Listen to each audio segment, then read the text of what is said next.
وہ ہے صفائی کی اہمیت۔ تو آج ہم بیان میں سنیں گے ڈرائیور کی موت کی وجہ، اس کے بعد اسلام ہمیں کیا ارشاد فرماتا ہے، قرآن و حدیث میں صفائی ستھرائی کی کیا اہمیت بیان کی گئی ہے، کھانے سے پہلے اور بعد کے وضو کی جو برکتیں ہیں وہ بھی ہم سنیں گے اس بیان میں، کچرے کے ڈھیر میں لگنے والی آگ نے کیا تباہی مچائی وہ بھی ہم انشاءاللہ اس بیان میں سنیں گے، اور دل کی صفائی کس قدر ضروری ہے یہ آج کے بیان کے موضوع کا حصہ ہوگا۔ ایک ٹرک ڈرائیور نے ہوٹل میں کھانا کھایا اور کھانے کے فوراً بعد تڑپ تڑپ کر مر گیا۔ دوسرے کئی لوگوں نے بھی اس ہوٹل میں کھانا کھایا مگر انہیں کچھ بھی نہ ہوا۔ تحقیق شروع ہوئی، کسی نے بتایا کہ ڈرائیور نے کھانے سے قبل ہوٹل کے قریب ٹرک کے جو ٹائر ہیں وہ چیک کیے تھے، پھر ہاتھ دھوئے بغیر اس نے کھانا کھایا۔ چنانچہ ٹرک کے ٹائروں کو چیک کیا گیا تو انکشاف ہوا کہ ٹائر کے نیچے ایک زہریلا سانپ کچلا گیا تھا جس کا زہر ٹائر پر پھیل گیا اور وہ ڈرائیور کے ہاتھوں پر لگ گیا۔ ہاتھ نہ دھونے کے سبب کھانے کے ساتھ وہ زہر پیٹ میں چلا گیا جو کہ ڈرائیور کی فوری موت کا سبب بن گیا۔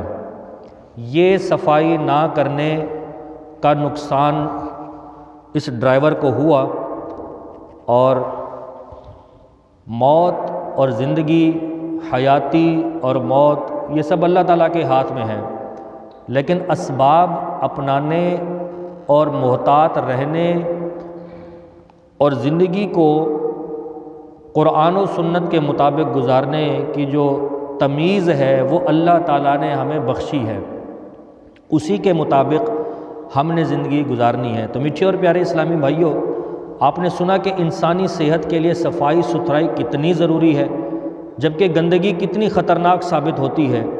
ڈرائیور کو زہریلے ہاتھ نہ دھونے کی وجہ سے موت کا شکار ہونا پڑا، لہٰذا اگر ہم بیماریوں سے بچنا چاہتے ہیں، تو اگر ہم جراثیم کے حملوں کا شکار نہیں ہونا چاہتے، اگر ہم اپنی صحت کو غنیمت سمجھتے ہیں، اگر ہم ڈاکٹروں اور حکیموں کی بھاری فیسوں کا بوجھ برداشت نہیں کر سکتے، اگر ہم ہسپتالوں کے بستروں کی زینت نہیں بننا چاہتے، تو ہمیں چاہیے کہ ہم صاف ستھرا رہنے کی ہر ممکن کوشش کریں، کیونکہ گندگی انسانی صحت کی دشمن ہے۔ گندگی مختلف بیماریوں کا سبب بنتی ہے، گندگی نفرت کا باعث بنتی ہے، گندگی موت کے قریب کر دیتی ہے، گندگی ڈاکٹروں اور دواؤں کا محتاج بنا دیتی ہے، گندگی چیزوں کو وقت سے پہلے ہی پرانا کر دیتی ہے، گندگی مچھروں کی پیدائش کا سبب ہے، گندگی دینی کاموں میں بھی رکاوٹ کا سبب بنتی ہے۔ گندا رہنے والا انسان معاشرے میں اپنا وقار کھو دیتا ہے، گندا رہنے والے کی عزت کوئی بھی نہیں کرتا، گندا رہنے والا کسی کو متاثر کبھی بھی نہیں کر سکتا۔ گندگی لوگوں کو غیبت میں مبتلا کرنے کا سبب بن سکتی ہے، گندا رہنے والا احساس کمتری میں مبتلا ہو جاتا ہے۔ گندگی بہت سی خرابیوں کا مجموعہ ہے اور گندا رہنے والا کسی بھی طرح لائق تعریف نہیں ہو سکتا۔ بیان کردہ واقعے سے یہ بھی معلوم ہوا کہ جب بھی کھانا کھایا جائے تو یاد کر کے اچھی اچھی نیتوں کے ساتھ کھانے کا وضو ضرور کر لینا چاہیے۔ کھانے کے وضو سے مراد اچھی طرح ہاتھ اور منہ کا اگلا حصہ ضرور دھو لینا چاہیے، اور کلی بھی کر لینی چاہیے، اس لیے کہ ہم روزانہ ان ہاتھوں سے کئی کام کرتے ہیں، جدا جدا کام کرتے ہیں، جس کے سبب میل کچیل بے شمار جراثیم ہمارے ہاتھوں سے چمٹ جاتے ہیں۔ الحمدللہ کھانے کا وضو کرنے کی برکت سے نہ صرف ہمارے ہاتھ منہ وغیرہ کی صفائی ہو جاتی ہے، بلکہ ہمیں کئی بیماریوں اور جراثیم سے بھی تحفظ حاصل ہو جاتا ہے۔ احادیث مبارکہ میں تو باقاعدہ اس کی ترغیبیں موجود ہیں۔ آئیے ترغیب کے لیے ہم 5 فرامین مصطفیٰ صلی اللہ تعالیٰ علیہ وآلہ وسلم سنتے ہیں۔ چنانچہ سرکار دو عالم صلی اللہ تعالیٰ علیہ وآلہ وسلم نے ارشاد فرمایا، کھانے سے پہلے اور بعد میں وضو کرنا محتاجی کو دور کرتا ہے اور یہ رسولوں کی سنتوں میں سے ہے۔ ایک اور مقام پر ارشاد فرمایا، جو یہ پسند کرے کہ اللہ کریم اس کے گھر میں خیر یعنی بھلائی زیادہ کرے، تو جب کھانا حاضر کیا جائے تو وضو کرے، اور جب اٹھایا جائے اس وقت بھی وضو کرے۔ ایک اور مقام پر ارشاد فرمایا کھانے سے پہلے وضو کرنا ایک نیکی ہے اور کھانے کے بعد وضو کرنا 2 نیکیاں ہیں۔ ایک اور مقام پر ارشاد فرمایا کھانے سے پہلے اور بعد وضو کرنا یعنی ہاتھ اور منہ کا اگلا حصہ دھونا رزق میں کشادگی کرتا اور شیطان کو دور کرتا ہے۔ ایک اور مقام پر ارشاد فرمایا کھانے میں برکت کا ذریعہ اس سے پہلے وضو کرنا یعنی دونوں ہاتھ گٹوں تک دھونا ہے، اور اس کے بعد یعنی کھانے کے بعد بھی وضو کرنا ہے۔ تو میٹھے میٹھے اور پیارے پیارے اسلامی بھائیوں، ان 5 احادیث کریمہ کا خلاصہ یہ ہے کہ کھانے کا وضو محتاجی کو دور کرتا ہے، کھانے کا وضو انبیاء کرام کی سنت ہے، کھانے کا وضو گھر میں خیر کو بڑھاتا ہے، کھانے کا وضو کھانے سے پہلے 1 نیکی اور کھانے کے بعد 2 نیکیاں کرتا ہے، کھانے کا وضو شیطان کو دور کرتا ہے، کھانے کا وضو کھانے میں برکت کا ذریعہ ہے۔ اللہ پاک ہم سب کو عمل کرنے کی توفیق عطا فرمائے۔ تو میٹھے اور پیارے اسلامی بھائیوں، یہاں یہ بات ذہن نشین رہے کہ کھانے کے وضو سے مراد نماز والا وضو نہیں ہے، بلکہ اس سے مراد دونوں ہاتھوں گٹوں تک دھونا، یہ دونوں ہاتھ یہ جو گٹے ہیں یہاں تک دھونا، جیسے عام طور پر آپ نے نل چلایا تو کھانے سے پہلے آپ نے یہ دھو لیا۔ اور اس میں یاد رکھیے گا تو ایسی صورت میں ہمیں کیا چاہیے، ہم سیکھ رہے تھے وضو، کھانے کا وضو۔ کھانے کا وضو یہ ہے کہ آپ نے ہاتھ دھوئے، ایسے ہاتھ دھوئے، دونوں ہاتھ دھوئے، ہاتھ دھونے کے بعد کلی منہ کا اگلا حصہ دھونا، ایسے کلی کر کے وہ کر دیا۔ تو دانتوں میں اگر کوئی چیز یا منہ میں ہوگی تو وہ بھی زائل ہو جائے گی۔ ہاتھ اگر آلودہ ہوں گے، جراثیم والے ہوں گے، زہر آلود ہوں گے، یا مٹی ہوگی یا جراثیم ہوں گے یا پھر کوئی کیچڑ لگا ہوا ہوگا، یا اگر کچھ بھی نہ صاف ظاہری صورت میں صاف ستھرے ہوں تو جراثیم کے بارے میں مجھ سے زیادہ بہتر تو آپ لوگ جانتے ہیں۔ تو وہ تو نہ نظر آنے والے جراثیم بھی ہوتے ہیں جو مطلب کہ ہاتھ میں، کپڑوں میں یہ مطلب کہ چلے جاتے ہیں، تو ان کے لیے دھونا یہ بہت فائدہ مند ہوگا۔ کھانے سے پہلے منہ دھونے کا حکم اس لیے ہے کہ ہاتھ منہ کام میں مصروف ہوتے ہیں اور ان ہاتھوں سے جدا جدا کام کیے جاتے ہیں، اور یہ ہاتھ کبھی گیلی چیز پر لگ گئے، کبھی سوکھی چیز پر لگ گئے، کبھی مطلب کہ مٹی میں لگ گئے، کبھی گارے میں لگ گئے، کبھی سیمنٹ میں لگ گئے، کبھی فرنیچر میں لگ گئے، تو کبھی کہاں تو کبھی کہاں، تو جدا جدا کام ہوتے ہیں ہاتھوں سے۔ تو اس لیے حکم دیا گیا کہ کھانے سے پہلے وضو کیا جائے، اور وہ ہے گٹوں تک ہاتھ دھونا اچھے انداز میں۔ اور کھانے کے بعد منہ دھونے کا حکم اس لیے ہے کہ کھانے کی وجہ سے ہاتھ منہ چکنے ہو جاتے ہیں، اور جب یہ چکناہٹ ہوگی مونچھوں کو لگے گی، داڑھی کو لگے گی، اور یہی چکناہٹ جب لگی رہے گی تو یہ بدبو کا ذریعہ بنے گی۔ تو اس لیے نفاست، صفائی ستھرائی اسی میں ہے کہ کھانے کے پہلے بعد وضو کر کے یہ چیزیں صاف کر لی جائیں۔ تو جن کی داڑھی، جیسے میری گھنی داڑھی ہے، یہاں پر اگر لگ گئی، رات کو بندہ جب سوتا ہے تو رال ٹپکتی ہے، داڑھی پر آتی ہے، بدبو کا ذریعہ بنتی ہے، صبح لوگ منہ بھی نہیں دھوتے۔ تو اسی طرح منہ دھونے، صفائی ستھرائی کی جو اب بات چل رہی ہے، صفائی ستھرائی کا ہمیں اہتمام کرنا چاہیے۔ صبح اٹھیں گے تو ہم اچھے انداز میں اٹھیں گے اور منہ دھوئیں گے، وضو کریں گے، اور ذہن نصیب کہ بندہ موسم اچھا ہو تو غسل بھی کر لے۔ کھانا کھا کر کلی کرنے والا دانتوں کے امراض سے محفوظ بھی رہتا ہے، اور اسی طرح وضو میں مسواک کا عادی بھی دانتوں اور معدے کے امراض سے بچا رہتا ہے۔ کھانے سے پہلے اور بعد ہاتھ منہ دھونے کے کئی طبی فوائد بھی ہیں، جس کو ہم میڈیکل بینیفٹس کہتے ہیں۔ چنانچہ ماہرین کا کہنا ہے کہ پیٹ کے جراثیم زیادہ تر کھانے پینے کے دوران انسانی جسم میں داخل ہو جاتے ہیں۔ ہاتھ منہ نہ دھونے کی وجہ سے جلدی امراض، جو سکن کے جو امراض ہیں، وہ پیٹ کے امراض اور دیگر بیماریاں لاحق ہو سکتی ہیں۔ یعنی ہاتھ منہ نہ دھونے کی وجہ سے جلدی امراض، پیٹ کے امراض اور دیگر بیماریاں لاحق ہو سکتی ہیں۔ بعض اوقات دوسرے مریضوں کے تھوکنے، چھینکنے اور کھانسنے کی وجہ سے بھی بیماریوں کے جراثیم ہمارے ہاتھوں پر لگ جاتے ہیں۔ کھانے سے پہلے اچھی طرح ہاتھ منہ دھونے سے ان سے بچاؤ ہو سکتا ہے۔ اسی طرح کھانے کے بعد ہاتھ منہ نہ دھونے سے کھانے سے آلودہ مقامات پر جراثیم پیدا ہوتے اور بڑھتے رہتے ہیں، یوں بیماریاں پھیل سکتی ہیں۔ لہٰذا عافیت اسی میں ہے کہ کھانے سے پہلے اور بعد ہاتھ منہ دھونے کی عادت بنائی جائے۔ ہاں، اس پر ثواب تب ملے گا جب سنت پر عمل کرنے کی نیت ہوگی، ورنہ صرف اور صرف صفائی حاصل ہونے کے اور کچھ نہیں ملے گا۔ تو صفائی ستھرائی یہ سنت ہے، ہم آگے پڑھیں گے انشاءاللہ یہ آئے گا۔ تو صفائی ستھرائی یہ بہترین عادت ہے، امیری ہو یا غریبی ہو، تندرستی ہو یا بیماری، ہر حال میں صفائی ستھرائی انسان کی عزت و وقار کی محافظ ہے۔ دین اسلام نے جہاں انسان کو کفر و شرک کی نجاستوں سے پاک کر کے عزت و بلندی عطا کی ہے، وہیں ظاہری پاکیزگی، صفائی ستھرائی کی اعلیٰ تعلیمات کے ذریعے انسانیت کا وقار بلند کیا ہے۔ بدن کی پاکیزگی ہو یا لباس کی صفائی ہو، ظاہری شکل و صورت کی عمدگی ہو یا طور طریقے کی اچھائی، مکان اور ساز و سامان کی بہتری ہو یا سواری کی دھلائی ہو، الغرض ہر چیز کو صاف ستھرا رکھنے کی دین اسلام میں تعلیم اور ترغیب دی گئی ہے۔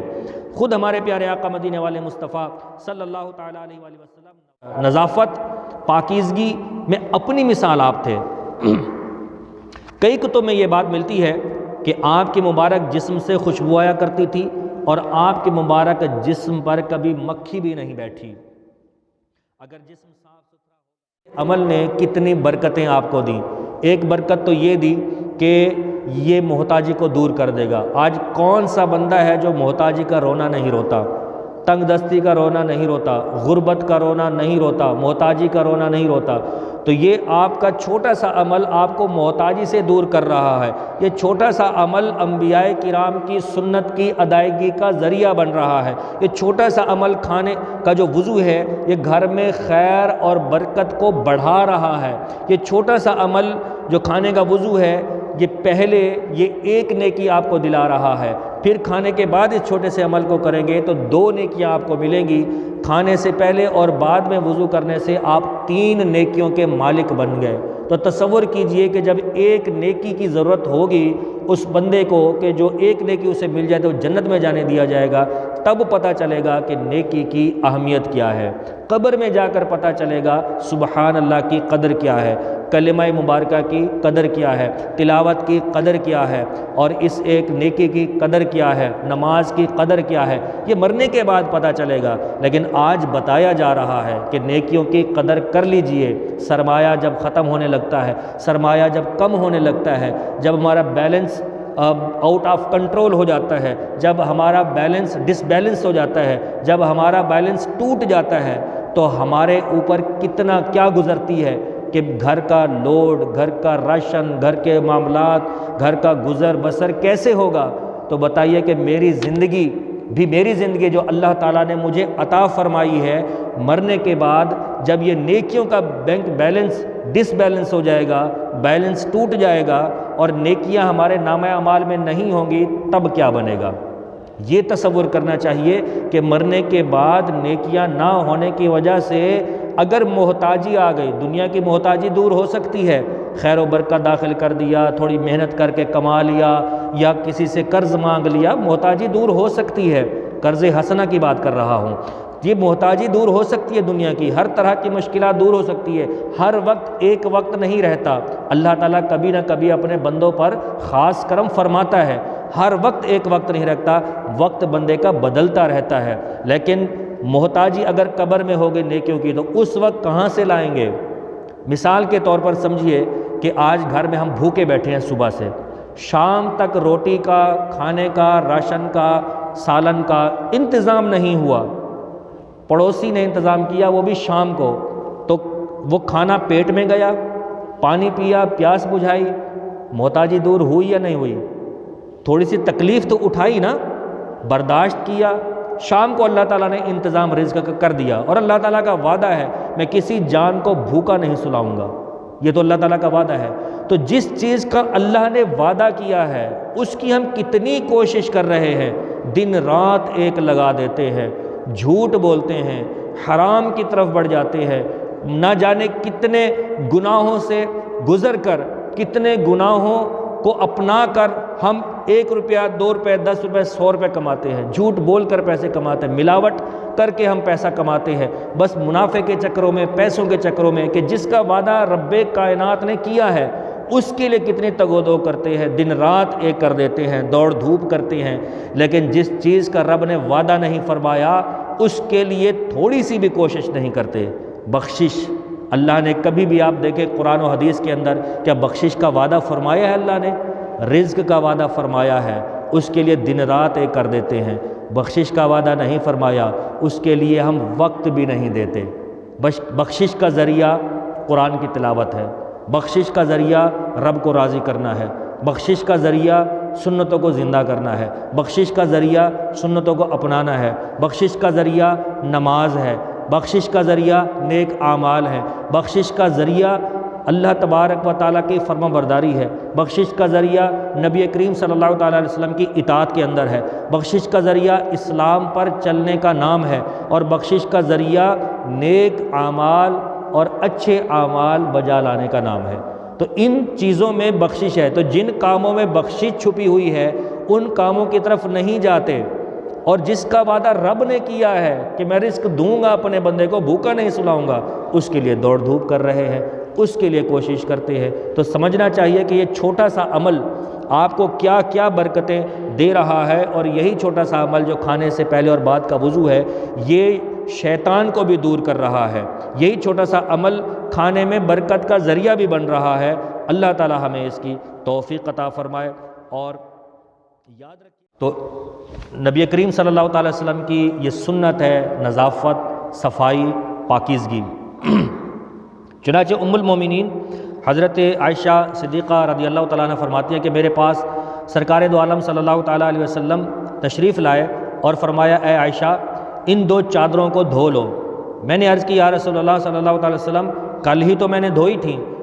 تو فرمایا کیا تم نہیں جانتی کہ کپڑا بھی تسبیح کرتا ہے، اور جب یہ میلا ہو جاتا ہے تو تسبیح کرنا بند کر دیتا ہے، تو تسبیح کرنا یہ روک دیتا ہے، تسبیح رک جاتی ہے۔ تو یہ دیکھیے کہ ایک دن کا کپڑا، ہمارے گھروں کے اندر ایک ٹائم ٹیبل یا شیڈیول بنا ہوا ہوتا ہے، اسی دن ہی کپڑے دھونے ہوتے ہیں، اور یوں ہم ذکر کیا کریں گے ہمارے کپڑے بھی کیا کریں گے۔ ذکر کرنے کا جس کو بھی درد ہوگا، جس کو بھی نیکیاں کمانے کا حرص ہوگا، وہی سمجھے گا کہ میں صاف ستھرے کپڑے رکھوں تاکہ کپڑے بھی تسبیح کرتے رہیں، میں بھی تسبیح کرتا رہوں، گھر والے بھی تسبیح کرتے رہیں، تو گھر بھر میں خیر و برکت کا نزول بھی ہوتا رہے۔ چنانچہ اللہ تبارک و تعالیٰ نے ستھرے لوگوں کے بارے میں کیا ارشاد فرمایا؟ اللہ تعالیٰ نے فرمایا کہ ان اللہ یحب التوابین و یحب المتطہرین۔ اللہ تعالیٰ نے فرمایا کہ بے شک اللہ پسند رکھتا ہے بہت توبہ کرنے والوں کو، اور پسند رکھتا ہے ستھروں کو۔ صفائی ستھرائی ہوگی تو ہم اللہ تعالیٰ کے پسندیدہ بندے بھی بن سکتے ہیں۔ جبکہ احادیث مبارکہ میں بھی مختلف مقامات پر صفائی ستھرائی کی اہمیت کو اجاگر کیا گیا ہے۔ اسلام میں طہارت کا مفہوم بہت ہی وسیع ہے، طہارت کا مفہوم بہت ہی وسیع ہے۔ انسانی زندگی میں طہارت کی ضرورت اس کی ولادت سے شروع ہو کر اس کی موت تک باقی رہتی ہے، لہذا طہارت سے وابستگی کمال حیات ہے تو طہارت سے لا تعلقی زوال حیات ہے۔ طہارت کی پابندی صحت ہے تو طہارت سے بیزاری گویا بیماری ہے۔ یہی وجہ ہے کہ نگاہ مصطفیٰ صلی اللہ تعالیٰ علیہ وسلم میں طہارت وسیع معنوں والا لفظ قرار پایا۔ اسی لیے رسول اللہ صلی اللہ تعالیٰ علیہ وسلم نے طہارت کو نصف ایمان قرار دیا۔ تو آئیے صفائی ستھرائی کے ضمن میں ہم 7 احادیث مبارکہ سننے کی سعادت حاصل کرتے ہیں، اور کوشش کریں گے کہ ان حدیثوں پر عمل کر کے ہم صفائی ستھرائی کو اپنانے والے بن جائیں۔ آئینہ دیکھتے تھے، سونے سے پہلے آنکھوں میں سرما ڈالتے تھے، مونچھ مبارک کٹوایا کرتے تھے، بال مبارک بھی ترشواتے تھے، اور اگر موئے مبارک خود بخود پھیل جاتے تو آپ ان کو 2 حصے بطور مانگ کر لیتے تھے۔ جیسے یہ بال ابھی زلفیں ہیں، یہ بڑھ رہی ہیں، پہلے میری زلفیں بہت بڑی تھی، تو مانگ سے یہ مراد ہے کہ یہ جو بیچ کی جو یہ ہوتی ہے اس کو مانگ کہتے ہیں۔ تو اگر بال بڑھ جاتے تھے سرکار عالم صلی اللہ علیہ وسلم کے، تو یہ خود بخود یہ دونوں حصوں میں ہو جاتے تھے۔ سرکار یوں فرماتے تو وہ 2 حصوں میں ہو جاتے تھے، کنگا کرنے کی ضرورت نہیں پڑتی تھی۔ محتاج تو ہم ہیں صفائی ستھرائی کے، سرکار دو عالم صلی اللہ تعالیٰ وسلم تو صفائی ستھرائی کے بالکل پیکر تھے۔ آپ کے مبارک جسم کی نظافت ہی تھی کہ کبھی بدن مبارک اور کپڑوں پر مکھی بھی نہ بیٹھی، اور آپ کے مبارک پسینے سے خوشبو آیا کرتی تھی، اور ہماری گندگی، ہماری صفائی ستھرائی تو ہوتی نہیں ہے نا، ہماری حاضری دینی چاہیے۔ چنانچہ صفائی ستھرائی کے حوالے سے نبی کریم صلی اللہ تعالیٰ علیہ وآلہ وسلم نے ارشاد فرمایا الطہور نصف الایمان، صفائی یہ نصف ایمان ہے۔ ایک اور مقام پر ارشاد فرمایا بے شک اسلام صاف ستھرا دین ہے، تو تم بھی صفائی ستھرائی حاصل کیا کرو، کیونکہ جنت میں صاف ستھرا رہنے والا ہی داخل ہوگا۔ ایک اور مقام پر ارشاد فرمایا جو چیز تمہیں مل جائے اس سے صفائی ستھرائی حاصل کرو۔ اللہ کریم نے اسلام کی بنیاد صفائی پر رکھی ہے، اور جنت میں صرف ستھرے رہنے والے ہی داخل ہوں گے۔ ایک اور مقام پر ارشاد فرمایا کہ جو لباس تم پہنتے ہو اسے صاف ستھرا رکھو اور اپنی سواریوں کی دیکھ بھال کیا کرو، اور تمہاری ظاہری حالت ایسی صاف ستھری ہو کہ جب لوگوں میں جاؤ تو وہ تمہاری عزت کریں۔ ایک اور مقام پر ارشاد فرمایا کہ لازم ہے ہر مسلمان پر کہ ہر 7 دن میں ایک دن غسل کرے جس میں سر و جسم کو دھوئے۔ حضرت جابر رضی اللہ تعالیٰ فرماتے کہ رسول اللہ صلی اللہ تعالیٰ علیہ وسلم ہمارے یہاں تشریف لائے، ایک شخص کو پراگندہ سر دیکھا جس کے بال بکھرے ہوئے تھے، فرمایا کیا اس کو ایسی چیز نہیں ملتی جس سے بالوں کو اکٹھا کر لے؟ اور دوسرے شخص کو میلے کپڑے پہنے ہوئے دیکھا تو فرمایا کیا اسے ایسی چیز نہیں ملتی جس سے کپڑے کو دھو لے؟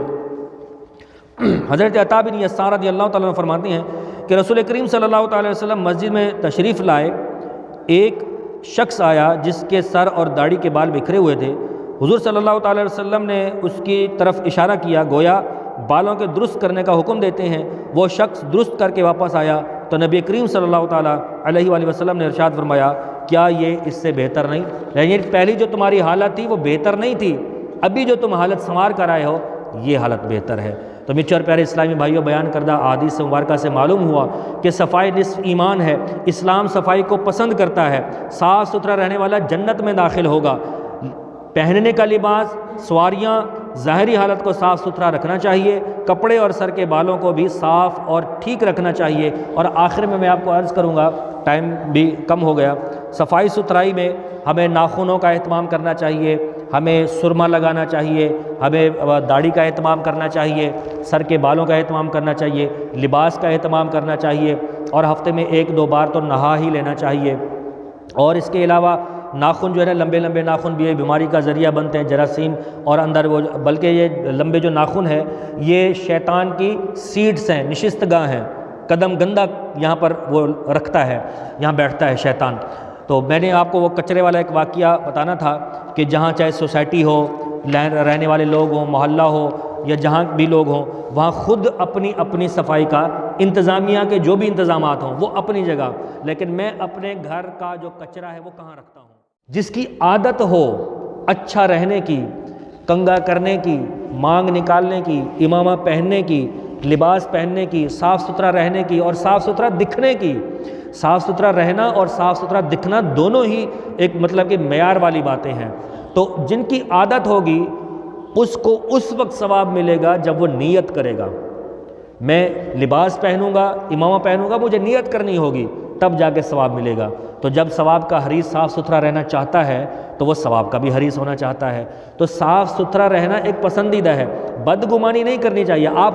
آپ بیٹھے ہیں سامنے، جیسے ہمارا لباس یہ شلوار قمیض کوٹ جیکٹ یہ چیزیں ہیں، پینٹ شرٹ 3 پیس 2 پیس 4 پیس 5 پیس 7 پیس، جب پہن کے آپ آفس میں جاتے ہیں یا کسی فنکشن میں جاتے ہیں، کیا آپ بتائیں کہ اسی حالت میں آپ گھر میں بھی رہتے ہیں؟ کیا اسی حالت میں آپ دوستوں میں بھی رہتے ہیں؟ اسی حالت میں آپ مسجد میں بھی آتے ہیں؟